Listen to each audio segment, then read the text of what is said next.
les armes pour lutter contre Satan. Inclinons la tête pour la prière. Notre Dieu, notre Père, nous te disons merci que dans ton grand amour, tu nous montres, Seigneur, comment remporter des victoires dans la grande guerre séculaire. Ouvre notre intelligence et parle-nous par ton Saint-Esprit aujourd'hui. Au nom de Jésus-Christ. Amen. Quelles sont les armes pour lutter contre Satan? Nous sommes environnés de crises. Nous sommes environnés de maladies, environnés d'épidémies. Il y a beaucoup d'échecs. Il y a des guerres. Mais cependant, comment faire pour remporter des victoires?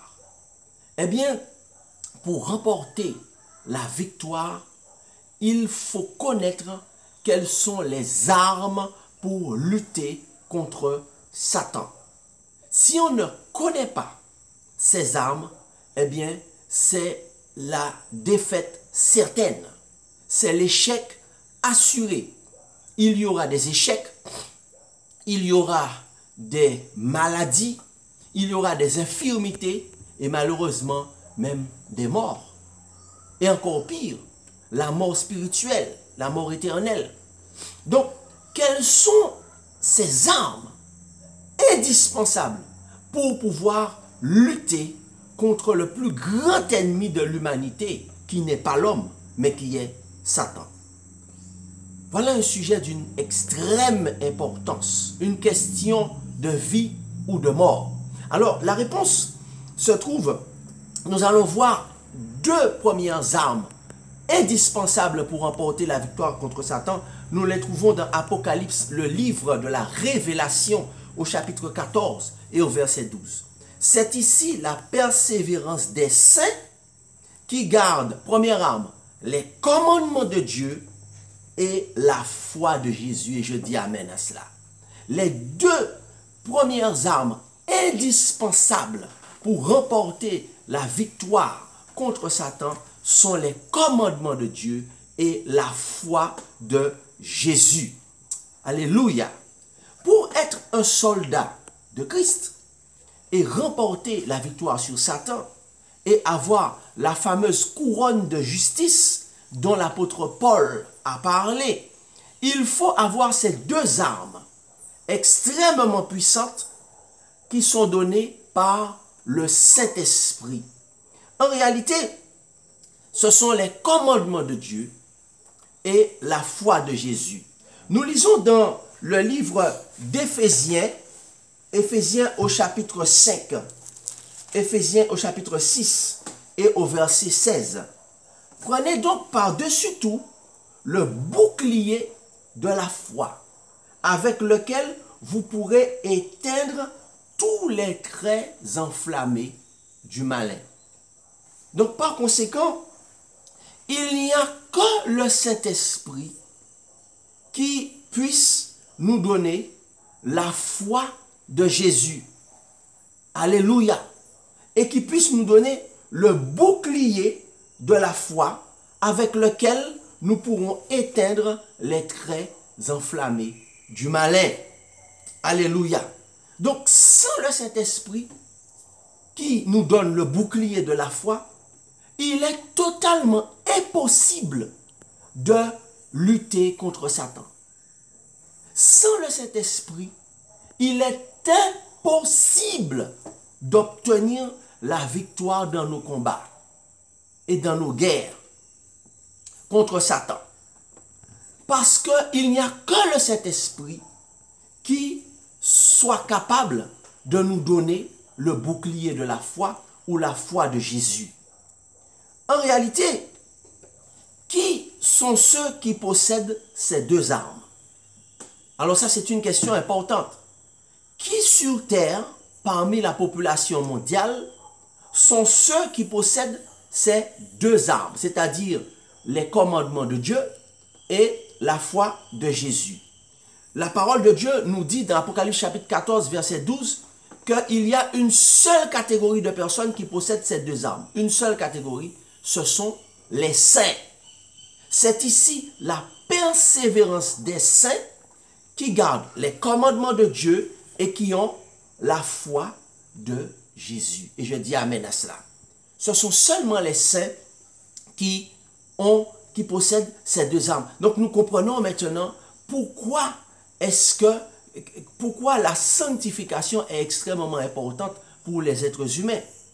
N'est-ce pas? Nous comprenons pourquoi la sanctification est extrêmement importante. Maintenant, notre capitaine, eh bien, comment notre capitaine qui est Jésus, notre capitaine d'entraînement, celui qui va nous entraîner pour que nous puissions avoir la victoire dans le combat, comment va-t-il nous donner ses armes afin que nous puissions devenir des saints? Comment notre capitaine va-t-il nous donner ses armes afin que nous puissions devenir des saints? Prenons l'exemple des disciples. À l'époque de Jésus, n'est-ce pas? À l'époque, Jésus était leur capitaine lorsqu'ils étaient sur terre. Jésus, notre Seigneur, n'est-ce pas, a entraîné les disciples. Et comment il les a entraînés, comment il les a préparés pour le combat? Alors, nous lisons dans le livre de Marc au chapitre 4 et au verset 35. Ce même jour, Marc 4, verset 35, le soir, Jésus leur dit, passons à l'autre bord. Passons à l'autre bord. Après avoir envoyé la foule, ils l'emmenèrent dans la barque où il se trouvait. Il y avait d'autres barques avec lui.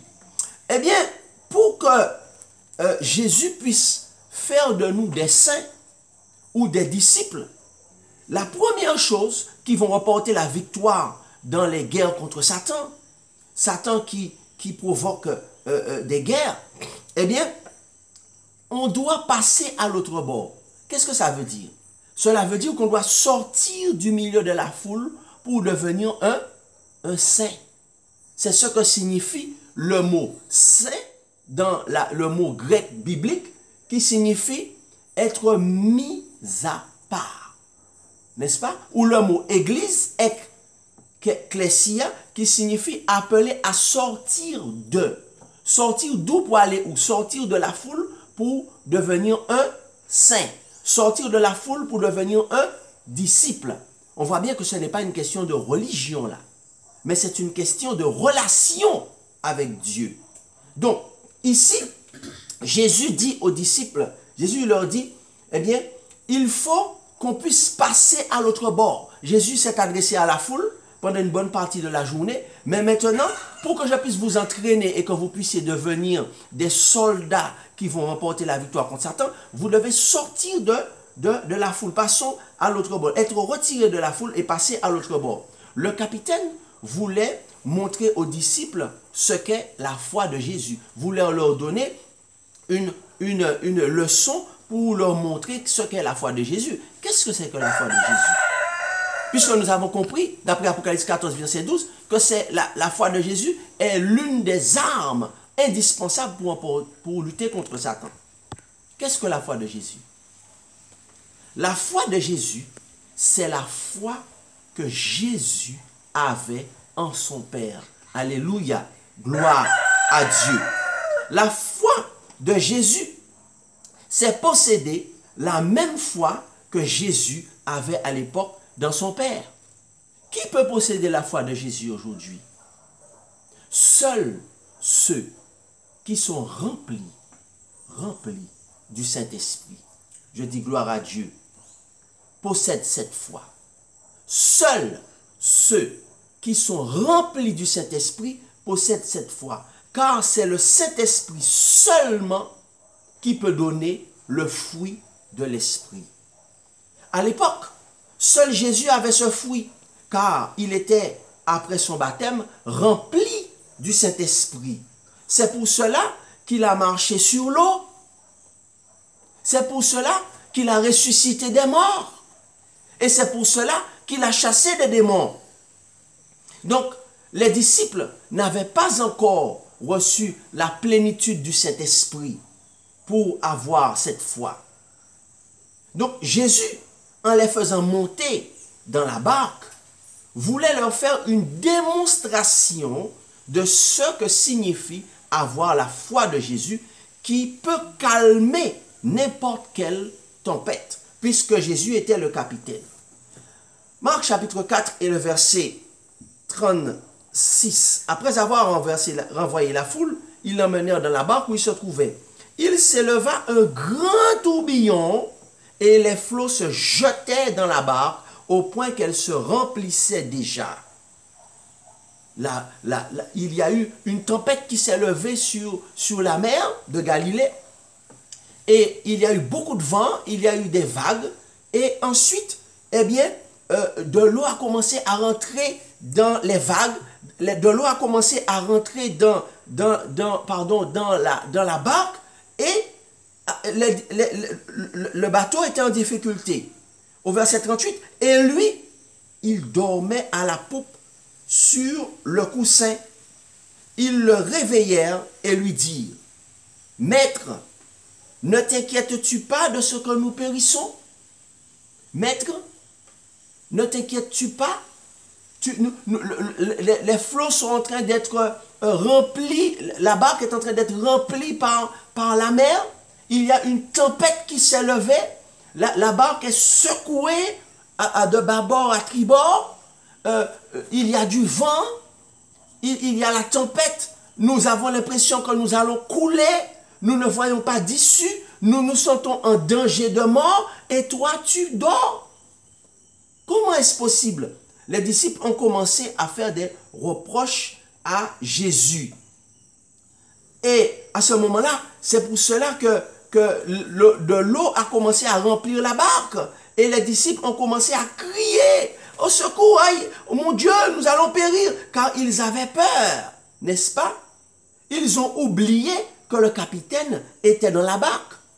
Le capitaine de guerre, le capitaine d'entraînement. Même s'il faisait semblant de dormir, n'est-ce pas? Eh bien, celui qui n'a pas la foi de Jésus, qui est l'arme la plus puissante pour calmer et dormir comme Jésus dans la tempête, eh bien, il crie et il a peur comme les disciples, n'est-ce pas? Eh bien, qui avait provoqué une telle tempête? Est-ce que cette tempête était une tempête d'origine naturelle? Ou était-ce une tempête surnaturelle? Eh bien, lisons la suite de l'histoire, de ce qui s'est passé à l'époque de Jésus. Eh bien, au verset 38, Jésus dormait à la poupe. Ils le réveillèrent et lui dirent, « Maître, ne t'inquiètes-tu pas de ce que nous périssons? » S'étant réveillé, Jésus menaça le vent et dit à la mer, « Silence, tais-toi !» Et il y eut un grand calme. Alléluia, gloire à Dieu. Puis Jésus leur dit, « Pourquoi avez-vous ainsi peur? Comment? N'avez-vous point de foi? » Et ils furent saisis d'une grande frayeur et ils se dirent les uns aux autres, « Quel est donc celui-ci à qui obéissent même le vent et la mer? » Qui avait provoqué une telle tempête? La réponse de Jésus, « Silence, tais-toi », nous donne la réponse à cette question. Est-ce que la mer a des oreilles? Est-ce que la mer possède des oreilles pour entendre? Eh bien, si Jésus s'adresse à la mer et dit « Silence, tais-toi », l'attitude de Jésus démontre bien que Jésus s'adressait à quelqu'un qui a des oreilles et quelqu'un qui soit capable d'entendre. Donc cela indique bien que c'était une tempête d'origine surnaturelle. C'était Satan en personne qui avait provoqué cette tempête. Oui, Satan a la capacité de provoquer des catastrophes dans notre vie. Oh, le combat spirituel est réel. Il y a beaucoup de gens qui ne se rendent pas compte à quel point le combat spirituel est réel et qui attribuent à des causes naturelles des éléments surnaturels. Oui, en effet, Satan parfois, ce n'est pas toujours le cas, provoque des catastrophes naturelles, provoque des tempêtes, provoque des accidents, provoque des situations périlleuses. Parce que Satan veut que les hommes puissent douter de Dieu. Satan veut que les hommes puissent faire des reproches à Dieu. Oui, c'est la même voix qui avait dit à Ève, Dieu a-t-il réellement dit, vous ne devez pas manger de l'arbre de tous les fruits du jardin, pour provoquer le doute sur la parole de Dieu? Satan veut faire les hommes douter de Dieu. Satan veut faire les hommes douter de la parole de Dieu, douter de la justice de Dieu. Et c'est pourquoi, eh bien, les disciples ont eu un doute sur Jésus. Et ils ont eu peur, ils ont commencé à crier. Ils ont même fait des reproches à Dieu. Ils ont même fait des reproches à Jésus. Voilà l'attitude de Satan qui va provoquer une tempête pour provoquer le doute chez l'être humain. Satan provoque des tempêtes dans ta vie. Satan provoque des épreuves dans ta vie. Satan provoque des difficultés dans ta vie, des problèmes dans ta vie pour que tu puisses douter de Dieu, douter de son amour, douter de sa puissance. Mais lorsque l'on n'a pas la foi de Jésus, eh bien on doute et on tombe dans le piège de Satan. Et malheureusement, il y en a même qui vont aussi loin que de faire des reproches à Dieu. Et c'est ce qui s'est passé avec les disciples. Ils ont dit, mais Seigneur, ne t'inquiètes-tu pas? Comment peux-tu dormir alors que nous sommes en train de périr? Parce qu'ils n'avaient pas encore la foi de Jésus. Et c'est là que Jésus va leur donner leur première leçon pour savoir ce que c'est que la foi de Jésus. En tant que capitaine d'entraînement, Jésus va se mettre debout quand tu as prié et que le Saint-Esprit te répond, te donne la foi de Jésus. Eh bien, tu te mets debout et tu parles à Satan et tu dis silence, tais-toi. Voilà comment tu dois réagir lorsque tu es dans la tempête, lorsque tu es dans l'épreuve, dans la difficulté. En effet, à ce moment-là, eh bien, lorsque Satan nous attaque, nous devons exercer la foi de Jésus. Nous devons faire la démonstration en parlant au vent comme Jésus l'a fait. Jésus s'est réveillé et il a parlé au vent et à la mer et la tempête s'est arrêtée. Alléluia. Les disciples pouvaient faire de même au lieu de crier et de réveiller Jésus. Puisque Jésus leur a dit, pourquoi avez-vous eu peur, hommes de peu de foi? Les disciples avaient la capacité de faire de même, n'est-ce pas? Même si ils n'avaient pas encore été baptisés du Saint-Esprit, mais ils savaient que Jésus, le capitaine d'entraînement dans le combat, dans la guerre spirituelle, était présent dans la barque. Ils n'auraient pas dû avoir peur et crier. Ils auraient dû exercer le peu de foi qu'ils avaient et arrêter la tempête. Et même aller se reposer à côté de Jésus dans la barque. Eh bien, chers amis, lorsque Satan, cher ami, t'attaque la nuit ou le jour, eh bien, tu peux faire comme Jésus et te mettre debout et parler à Satan et dire silence, tais-toi et exercer la foi de Jésus qui est la première arme, l'arme la plus puissante contre Satan. Et tu peux aussi utiliser les commandements de Dieu, qui est la deuxième arme la plus puissante contre Satan, et ainsi remporter la victoire dans la lutte contre Satan. Oh, le combat spirituel est réel. Oh, Satan inflige de grandes attaques au monde, de grandes attaques aux enfants de Dieu, mais tu ne peux remporter la victoire qu'en ayant les armes que te donne le Saint-Esprit. C'est pourquoi Jésus te confie une œuvre d'amour, utile et bénie, jusqu'à son retour. Qu'est-ce que tu dois faire? Tu dois prier, prie et agis jour après jour. Prie pour demander à Dieu de te donner la foi de Jésus, de te donner le baptême du Saint-Esprit, pour avoir la foi que Jésus avait en son Père. Et prie pour que le Saint-Esprit t'aide à avoir la deuxième arme, à garder les commandements de Dieu. Jésus te confie une œuvre d'amour.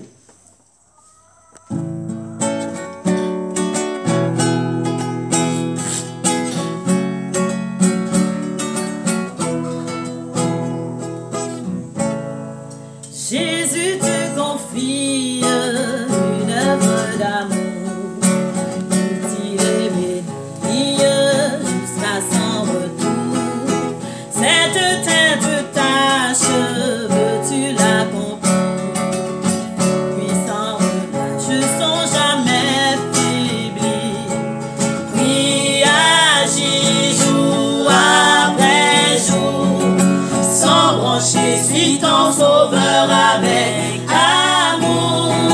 Sois fidèle, obéissant, et le maître rendra ton travail puissant. Va chercher ton frère, esclave enlacé, lasse de sa misère, de son noir passé. Arrache son âme au plaisir trompeur. Le salut proclame en Christ ton sauveur. Prie, agis, jour après jour, sans broncher, suis ton sauveur avec amour. Sois fidèle, obéissant, et le maître rendra ton travail puissant. Va vers la jeunesse que le tentateur veut leurrer sans cesse, loin du vrai bonheur. Combattant le doute, parle-lui d'amour, montre-lui la route du ciel saint séjour. Prie, agis, jour après jour, sans brancher, suis ton sauveur avec amour. Sois fidèle, obéissant, et le maître rendra ton travail puissant. Va vers ceux qui meurent sans Dieu, sans espoir. Dis à ceux qui meurent quand tout semble noir. Jésus donne vie, bonheur, joie et paix à qui se confie en lui pour jamais. Prie, agis, jour après jour, sans broncher, suis ton sauveur avec amour. Sois fidèle, obéissant, et le maître rendra ton travail puissant. Prie, agis, jour après jour, sans brancher, suis ton sauveur